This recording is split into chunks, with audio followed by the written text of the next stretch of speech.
Chapter 3. Aunt May. May, he groans. I have everything I need. Seriously, you don't need to. I know I don't, honey, but can you at least try them on? Peter runs a hand through his hair in frustration. How did he even end up here? He knows how. This is just him being dramatic. They're here because May took one look at his ratty, slightly ripped t-shirt he was wearing when he got home from school and insisted they go clothes shopping. So here they are, at an urban thrift store a few blocks away. Everything was on sale at any given moment, which was a godsend for them. They had picked up a few t-shirts for dirt cheap, and Peter was about to call it a day, not wanting to cost her any unnecessary money.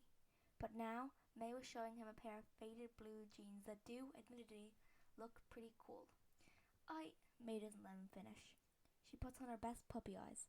God, it's no wonder Peter knows how to work them too, and says, "Please?"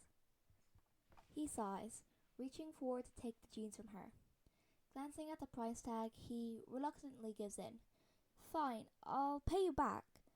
I literally have never met a teenage boy as kind as you are, May laughs, shaking her head. Just go try them on. If they fit, we get them. If they don't, we don't. No big deal. It's probably not intentional, but being referred to as a teenage boy is enough to convince Peter to do practically anything.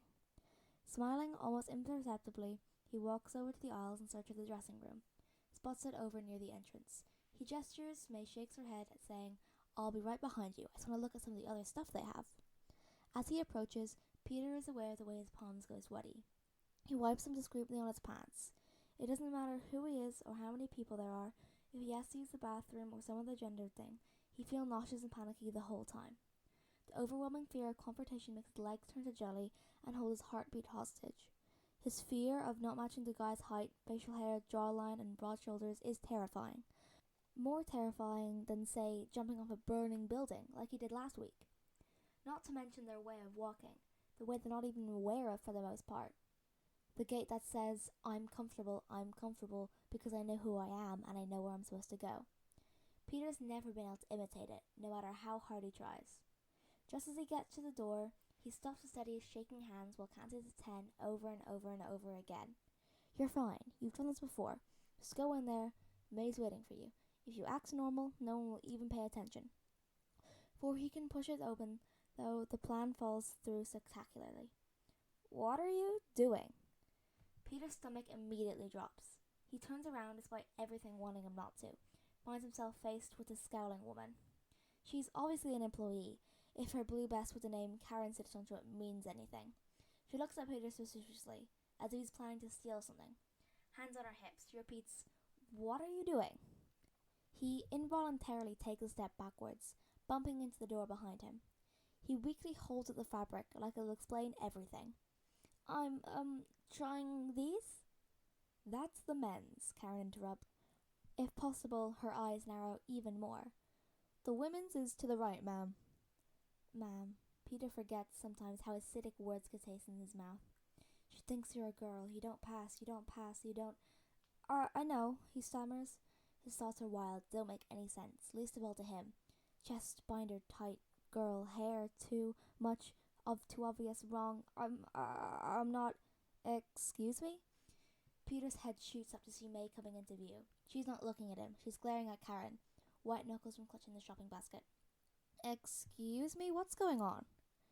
Karen, she really should have expected a different name, falters when she catches sight of May, which straightens regardless, fixing her platinum hair dyed haughtily. She says, "Is this your daughter?" Ma'am feels like a slap to the face, but daughter is a punch to the gut and a kick to an already infected stab wound for good measure. Peter scratches his bare arm, suddenly itchy all over. He wants to climb out of his body, discard it like trash, maybe burn it as well. "No," May says sharply, "but he is my son, and I don't appreciate you misgendering him." "What?"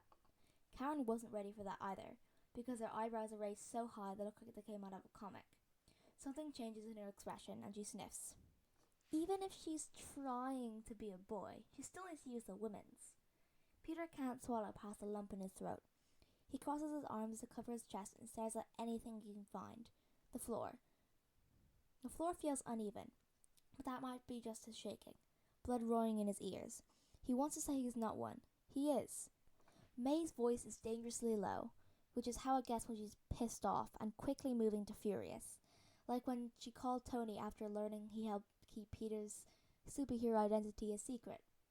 If you get that voice, praying to a deity of your choosing doesn't seem all that ridiculous anymore. What? Karen splutters. Peter doesn't know whether or not he should step in or stay out of it. Is that a threat? Of course not, May says sweetly. After a second, she scoffs. You know what? Keep your apology. Peter, come on, let's go. Peter listens, stumbling over himself in a rush to get to her. He fumbles with his jeans at the last second and places them in their forgotten cart. Hurrying after May, she bristles out of the store. She storms to the car, opening it with a little more force than needed.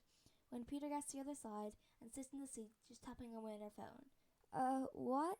I know the person that owns the store, May answers, not looking away from her screen. His son works with me, as a student nurse, and we're close. I don't think he'd mind doing me a favor. The meaning of that slowly sinks in. You, Peter. I won't get her fired, just the reprimanding of a lifetime, she says, finally looking up at him. Upon seeing his face, she softens considerably. Listen, no one is allowed to say those things to you and get away with it. But why me? He almost blurts out. Instead, he thinks better of it. Instead, he mumbles, You called me your son. May flicks him gently on the forehead and smiles. Peter, any technicalities aside, you are my son.